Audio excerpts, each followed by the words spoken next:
gen thei pi jing chun nu ta sa le hagau lama kalam vai lo na dinga hey na lam hil jing chun nu ka dinga gen thei na tho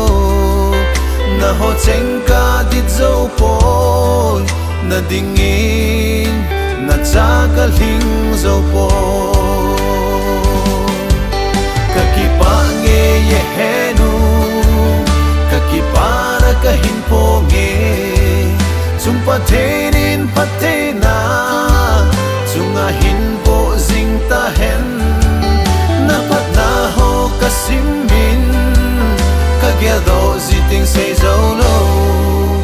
ki pa na khat ka nei ye ka chunu kum khon dam so zingo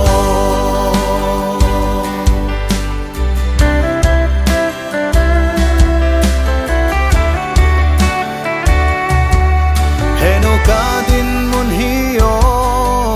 hoya ko ni pi ze ham tia kum so ta ka na kholin tunin ka mu tai hi chu chum no na gen the na le min li pum ma na tao na ne happy le ngai lut na ho za zibo ana hi e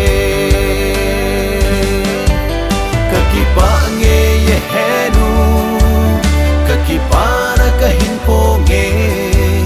chung pa thein pathe na chunga hin po jing ta hen na pat na ho ka sim min ka gel do ziting say zo lo ki pa na khat ka nei ye ka chunu kum khon dam so zingo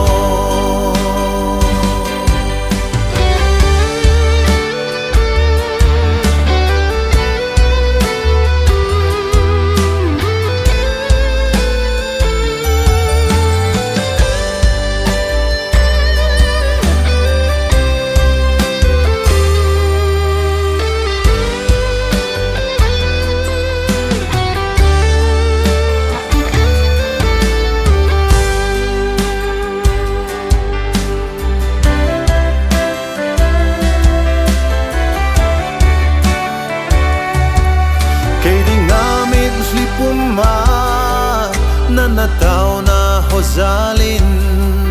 na cha ke ma ka ding nge zapi mel mate ho maya o he nu ka ding again thei na to na ho cheng hi tunin i ho pathenin ki pa na in a hin le kitai ka ki pa nge ye henu ka ki para ka hin po nge chung pa thein pathe na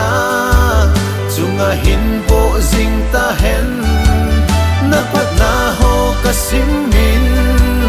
ka gel do ziting say zo lo ki pa na khat ka nei ye ka chunu kum khon dam so zingo na pat na ho ka sim min ka gel do ziting say zo lo ki pa na khat ka nei ye ka chunu